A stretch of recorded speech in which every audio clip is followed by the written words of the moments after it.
Hello friends, എല്ലാവർക്കും magic മസാലയിലേക്ക് സ്വാഗതം. ഇന്ന് നമുക്ക് നല്ല ടേസ്റ്റിയും സോഫ്റ്റ് ആയിട്ടുള്ള വെള്ളയപ്പവും അതിൻ്റെ ഒപ്പം കഴിക്കാനായിട്ട് ഒരു സോയാ ചങ്ക്സിൻ്റെ റോസ്റ്റുമാണ് റെഡിയാക്കി എടുക്കുന്നത്. അപ്പോൾ നമുക്ക് റെസിപ്പിയിലോട്ട് കിടക്കാം. ഞാനിവിടെ ഒരു പാത്രത്തിലേക്ക് 1.5 കപ്പ് അരിപ്പൊടിയാണ് ഇട്ട് കൊടുക്കുന്നത്. 250 ml കപ്പിലാണ് മെഷർ ചെയ്യുന്നത്. ഇതിലേക്ക് നമുക്ക് 1/2 കപ്പ് അവൽ ഇട്ട് കൊടുക്കാം. ഞാനിവിടെ വെളുത്ത നിറത്തിലുള്ള നല്ല നൈസായിട്ടുള്ള അവലാണ് ഇട്ട് കൊടുക്കുന്നത്.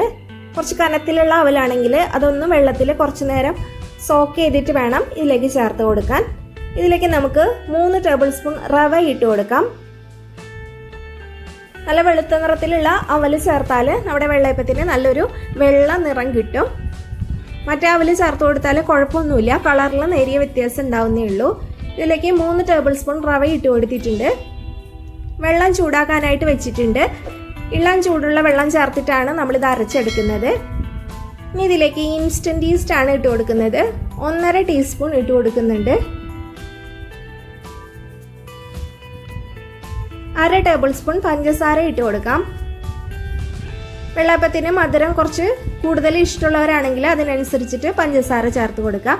ഞാനിവിടെ കറി കൂട്ടി കഴിക്കുന്ന കാരണം അധികം മധുരം ഇഷ്ടമല്ല, അതുകൊണ്ട് 1/2 ടേബിൾ സ്പൂൺ മാത്രമാണ് ഇട്ട് കൊടുത്തിട്ടുള്ളത്. ഇതിലേക്ക് നമുക്ക് വെള്ളം ഒഴിച്ചു കൊടുക്കാം. ഇളം ചൂടുള്ള വെള്ളം വേണം നമ്മൾ ഒഴിച്ചു കൊടുക്കാനായിട്ട്. വെള്ളത്തിൻ്റെ ചൂട് ഒട്ടും തന്നെ കൂടി പോകരുത്, അത് പ്രത്യേകം ശ്രദ്ധിക്കുക. ഇളം ചൂടുള്ള വെള്ളം 2 കപ്പാണ് ഒഴിച്ചു കൊടുക്കുന്നത്. നന്നായിട്ടൊന്ന് മിക്സ് ചെയ്തെടുക്കുക.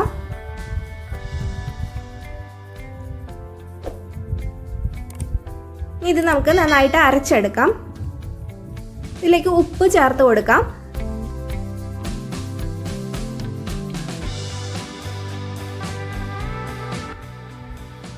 ഇത് 2 ബാച്ചായിട്ട് നമുക്ക് അരച്ചെടുക്കാം.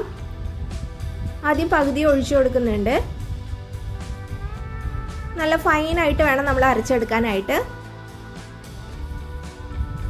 അരച്ചെടുത്തത് നമുക്കൊരു പാത്രത്തിലേക്ക് ഒഴിച്ചു കൊടുക്കാം.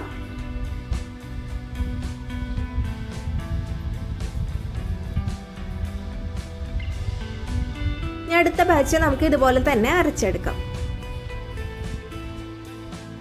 ഇൻസ്റ്റൻ്റായിട്ട് ഉണ്ടാക്കിയെടുക്കാൻ പറ്റുന്ന നല്ല ടേസ്റ്റി ആയിട്ടുള്ളൊരു വെള്ളയപ്പമാണ്. അപ്പോൾ എല്ലാവരും ട്രൈ ചെയ്ത് നോക്കിയിട്ട് ഫീഡ്ബാക്ക് അറിയിക്കാൻ മറക്കരുത്. അതുപോലെ വീഡിയോ ഇഷ്ടപ്പെട്ടാൽ ലൈക്ക് ചെയ്യാനും ഷെയർ ചെയ്യാനും സബ്സ്ക്രൈബ് ചെയ്യാനും മറക്കരുത്. രണ്ടാമത്തെ ബാച്ച് അരച്ചെടുക്കുമ്പോൾ അതിലേക്ക് 1/4 കപ്പ് വെള്ളം കൂടി ഒഴിച്ചു കൊടുത്തിട്ടുണ്ട്. മാവ് കുറച്ച് തിക്കാണ് ആദ്യം അരച്ചെടുത്തത്, അതുകൊണ്ടാണ് കുറച്ചുകൂടി വെള്ളം ഒഴിച്ചു കൊടുത്തത്. ഒരു 1/4 കപ്പ് വെള്ളം കൂടി ഒഴിച്ചിട്ട് അടുത്ത ബാച്ച് അരച്ചെടുത്തിട്ടുണ്ട്. ഈ 2 പ്രാവശ്യം അരച്ചെടുത്തതും കൂടി നന്നായിട്ടൊന്ന് മിക്സ് ചെയ്ത് കൊടുക്കുക. ഇത് കുറച്ച് ലൂസായിട്ടാണ് ഇരിക്കുന്നത്, അത് കുഴപ്പമില്ല. ഇത് പൊന്തി വരുമ്പോൾ കറക്റ്റായിട്ട് വരും. ഇത് നമുക്ക് അടച്ച് വെച്ച് കൊടുക്കാം. 1 മണിക്കൂറാണ് ഇത് റെസ്റ്റ് ചെയ്യാനായിട്ട് വെക്കേണ്ടത്. നല്ല ചൂടുള്ള സമയമാണെങ്കിൽ 1 മണിക്കൂറാകുമ്പോഴത്തേനും നന്നായിട്ട് ഇത് പൊന്തി വരും. ഇനി നമുക്ക് സോയാ ചങ്ക്സ് റോസ്റ്റ് ചെയ്തെടുക്കണം. അതിനായിട്ട് നന്നായിട്ട് തിളയ്ക്കാനായിട്ട് കുറച്ചധികം വെള്ളം വെച്ച് കൊടുക്കുക. അതിലേക്ക് നമുക്ക് 3 കപ്പ് സോയാ ചങ്ക്സ് ഇട്ട് കൊടുക്കാം. ഞാൻ വളരെ ചെറിയ ടൈപ്പ് സോയാ ചങ്ക്സ് ആണ് എടുത്തിട്ടുള്ളത്. നല്ല തിളയ്ക്കുന്ന വെള്ളത്തിലേക്ക് ഇത് ഇട്ട് കൊടുത്തതിന് ശേഷം ഫ്ലെയിം ഓഫ് ചെയ്യുക. എല്ലാം ഒന്ന് മിക്സ് ചെയ്ത് കൊടുത്തതിന് ശേഷം അടച്ച് വെച്ച് കൊടുക്കാം.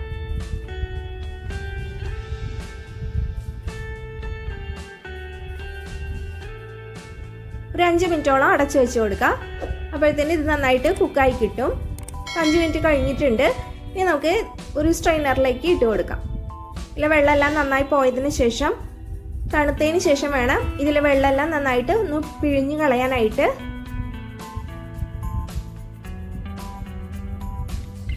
നന്നായിട്ട് തണുത്തിട്ടുണ്ട്. ഇതിലെ വെള്ളമെല്ലാം നന്നായിട്ട് കളഞ്ഞ് മാറ്റി വയ്ക്കുന്നുണ്ട്. ഈ പച്ചമുളകാണ് എടുത്തിട്ടുള്ളത്. 7 പച്ചമുളക് ഞാൻ എടുത്തിട്ടുണ്ട്. അത്യാവശ്യം വലുപ്പത്തിലുള്ള പച്ചമുളകാണ്. അതൊന്ന് കുറച്ച് വലുപ്പത്തിലുള്ള പീസായിട്ട് കട്ട് ചെയ്ത് വെക്കുന്നുണ്ട്. ഈ ഒരു കടായി വെച്ചിട്ടുണ്ട്. അതിലേക്ക് വെളിച്ചെണ്ണയാണ് ഒഴിച്ചു കൊടുത്തിരിക്കുന്നത്. ഇതിലേക്ക് 2 ചെറിയ കഷ്ണം കറുവാപ്പട്ടയും 3 ഗ്രാമ്പും 2 ഏലക്കയും ഇട്ട് കൊടുത്തിട്ടുണ്ട്. അതൊന്ന് മൂത്ത് വരുമ്പോൾ ഇതിലേക്ക് നമുക്ക് സവാള അരിഞ്ഞു വെച്ചിരിക്കുന്നത് ഇട്ട് കൊടുക്കാം. 3 മീഡിയം സൈസിലുള്ള സവാളയാണ് എടുത്തിരിക്കുന്നത്. ഇത് ഇട്ട് കൊടുത്തിട്ടുണ്ട്. ഇതിലേക്ക് നമുക്ക് ഇഞ്ചിയും വെളുത്തുള്ളിയും കൂടി ചതച്ചെടുത്തതാണ് 1 ടേബിൾ സ്പൂൺ ഇട്ട് കൊടുക്കാം. കുറച്ച് കറിവേപ്പില ഇട്ട് കൊടുക്കാം. ഈ അരിഞ്ഞു വെച്ചിരിക്കുന്ന പച്ചമുളക് ഇട്ട് കൊടുക്കാം. ഇതെല്ലാതും കൂടി നന്നായിട്ട് വഴറ്റിയെടുക്കണം. ഒരു മീഡിയം ഫ്ലെയിമിൽ വെച്ചിട്ട് നല്ലതുപോലെ വഴറ്റിയെടുക്കുക. ഇത് ഏകദേശം വഴന്ന് വന്നിട്ടുണ്ട്. സവാളയെല്ലാം നന്നായിട്ടൊരു ഗോൾഡൻ ബ്രൗൺ കളറായിട്ടുണ്ട്. ഇനി നമുക്കിതിലേക്ക് മസാലപ്പൊടികൾ ചേർത്ത് കൊടുക്കാം. 1/4 ടീസ്പൂൺ മഞ്ഞൾപ്പൊടി ഇട്ട് കൊടുത്തിട്ടുണ്ട്. 1.5 ടീസ്പൂൺ മല്ലിപ്പൊടി ഇട്ട് കൊടുക്കാം. ഇനി നല്ല ജീരകം പൊടിച്ചതാണ് 1/4 ടീസ്പൂൺ ഇട്ട് കൊടുക്കാം. ക്യുമിൻ സീഡ് പൗഡറാണ് ഇട്ട് കൊടുത്തിട്ടുള്ളത്. ഇനി വലിയ ജീരകം അല്ലെങ്കിൽ പെരിഞ്ജീരകം പൊടിച്ചതാണ് 1/2 ടീസ്പൂൺ ഇട്ട് കൊടുത്തിട്ടുണ്ട്. ഈ കുരുമുളക് പൊടി ഇട്ട് കൊടുക്കാം. 1.5 ടീസ്പൂൺ കുരുമുളക് പൊടിയാണ് ഇട്ട് കൊടുക്കുന്നത്. ഇത് കുറച്ചൊരു സ്പൈസി ആയിട്ടുള്ള സോയാ ചങ്ക്സ് വെച്ചിട്ടുള്ള റോസ്റ്റാണ്. അപ്പം അതിന് കണക്കാക്കിയിട്ടാണ് ഇട്ട് കൊടുക്കുന്നത്. ഇനി ഇതിലേക്ക് 1/2 ടീസ്പൂൺ ഗരം മസാല കൂടി ഇട്ട് കൊടുത്തിട്ടുണ്ട്. ഈ ലോ ഫ്ലെയിമിൽ വെച്ചിട്ട് നന്നായിട്ട് ഈ മസാലയെല്ലാം വഴറ്റിയെടുക്കണം. ഒട്ടും തന്നെ കരിഞ്ഞു പോകരുത്, എന്നാൽ നന്നായിട്ട് മൂത്ത് കിട്ടാൻ വേണം. ലോ ഫ്ലെയിമിൽ വെച്ചിട്ട് നന്നായിട്ട് ഇളക്കി കൊടുക്കുക. ഇതിൽ നമ്മൾ മുളക് പൊടിയൊന്നും ചേർക്കുന്നില്ല. പച്ചമുളകിൻ്റെയും കുരുമുളകിൻ്റെയും എരിവാണ് ഇതിനുള്ളത്.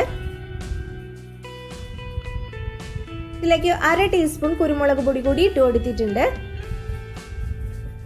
നിങ്ങൾ 1.5 ടീസ്പൂൺ ചേർത്തിട്ട് സോയാ ചങ്ക്സൊക്കെ എല്ലാം ചേർത്ത് കഴിഞ്ഞതിന് ശേഷം എരിവ് ചെക്ക് ചെയ്ത് നോക്കാം. എന്നിട്ട് ആവശ്യമുണ്ടെങ്കിൽ മാത്രം ഇട്ട് കൊടുത്താൽ മതി. ഞാനിപ്പോൾ 2 ടീസ്പൂൺ ഇട്ട് കൊടുത്തിട്ടുണ്ട്. നന്നായിട്ട് മൂത്ത് വന്നതിന് ശേഷം നമുക്കിതിലേക്ക് ഒരു വലിയ തക്കാളി അരിഞ്ഞു വെച്ചിരിക്കുന്നതാണ്, അത് ഇട്ട് കൊടുത്തിട്ടുണ്ട്. ഞാനിവിടെ സാമ്പാർ ടൊമാറ്റോയാണ് എടുത്തിട്ടുള്ളത്. അതിനാവുമ്പോൾ ഒരു നേരിയ പുളിരസം ഉണ്ടാവും. അപ്പോൾ അങ്ങനത്തെ തക്കാളി എടുക്കുന്നതാണ് കൂടുതൽ നല്ലത്. ഈ സാധാരണ ടൊമാറ്റോയാണ് ഉള്ളതെങ്കിൽ അത് ചേർത്ത് കൊടുക്കാം. എന്നിട്ട് ലാസ്റ്റ് ആവുമ്പോൾ ഒരു ടേബിൾ സ്പൂൺ ലെമൺ ജ്യൂസ് ചേർത്ത് കൊടുത്താലും മതി. ഞാനിപ്പോൾ നേരിയ പുളിയുള്ള തക്കാളി എടുത്തിരിക്കുന്നതുകൊണ്ട് ലെമൺ ജ്യൂസ് ചേർത്ത് കൊടുക്കുന്നില്ല. തക്കാളി ചേർത്ത് ഒരു 1/4 കപ്പ് വെള്ളം കൂടി ഒഴിച്ചു കൊടുത്തിട്ടുണ്ടായിരുന്നു. നന്നായിട്ട് തക്കാളി വഴന്ന് വരുന്നവരെ അടച്ചു വെച്ച് കുക്ക് ചെയ്തെടുക്കുക. തക്കാളി നന്നായിട്ട് വഴന്ന് നല്ല സോഫ്റ്റ് ആയിട്ട് വന്നിട്ടുണ്ട്. ഇതിലേക്ക് നമ്മൾ ഉപ്പ് ചേർത്ത് കൊടുത്തിട്ടില്ല. അപ്പോൾ കല്ലുപ്പാണ് ഇട്ട് കൊടുത്തിരിക്കുന്നത്. ആവശ്യത്തിന് ഇട്ട് കൊടുക്കുക. ഇതിലേക്ക് നമുക്ക് വെള്ളം ഒഴിച്ചു കൊടുക്കാം. ഗ്രേവിക്ക് ആവശ്യമായ വെള്ളമാണ് ഒഴിച്ചു കൊടുക്കേണ്ടത്. ഇത് അധികം അങ്ങനെ ഗ്രേവിയുള്ള ടൈപ്പ് അല്ല, ചെറുതായിട്ട് റോസ്റ്റ് പരുവത്തിലാണ് വേണ്ടത്. അപ്പോൾ അതിന് കണക്കാക്കിയിട്ട് 1 കപ്പ് വെള്ളമാണ് ഒഴിച്ചു കൊടുക്കുന്നത്. കുറച്ചും കൂടി ഗ്രേവി വേണമെന്നുണ്ടെങ്കിൽ അതിനനുസരിച്ചിട്ട് വെള്ളം ഒഴിച്ചു കൊടുക്കുക.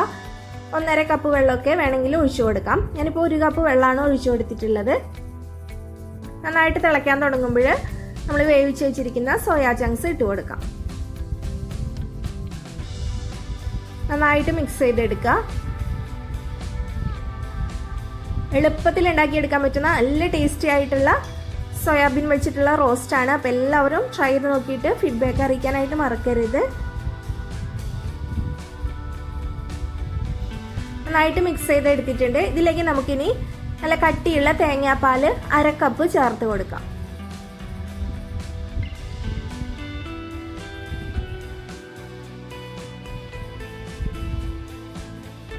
ഒന്നുകൂടി ഒന്ന് മിക്സ് ചെയ്തതിന് ശേഷം നമുക്കിത് അടച്ചു വെച്ച് കുക്ക് ചെയ്യണം. മസാലയെല്ലാം നന്നായിട്ട് സോയാബീനിലേക്ക് പിടിച്ച് കിട്ടണം.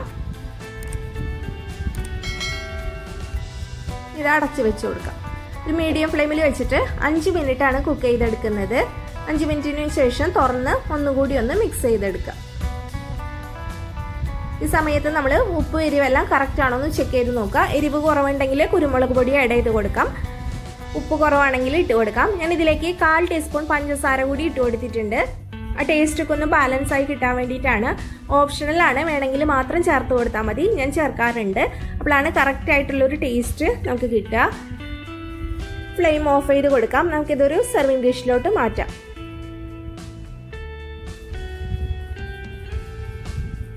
ഈ വെള്ളയപ്പവും സോയാ ചങ്ക്സ് വെച്ചിട്ടുള്ള ഈ റോസ്റ്റും നല്ലൊരു കോമ്പിനേഷനാണ്. അപ്പോൾ ട്രൈ ചെയ്ത് നോക്കിയിട്ടില്ലെങ്കിൽ ട്രൈ ചെയ്ത് നോക്കാനായിട്ട് മറക്കരുത്.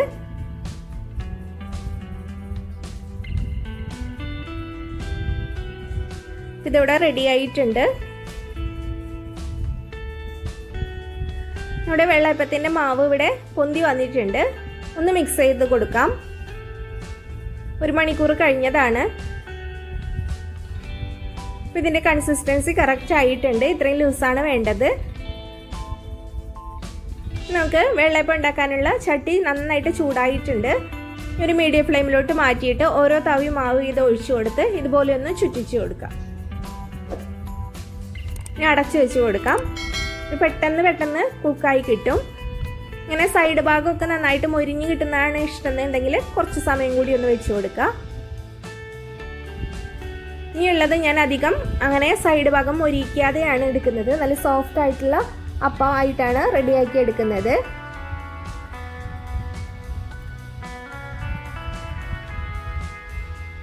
എല്ലാതും നമുക്ക് ഇതുപോലെ റെഡിയാക്കി എടുക്കാം.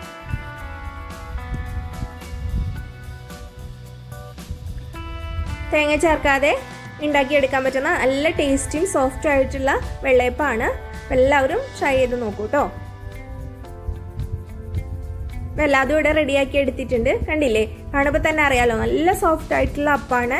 അതുപോലെ തന്നെ നല്ല ടേസ്റ്റുമാണ് കഴിക്കാനായിട്ട്.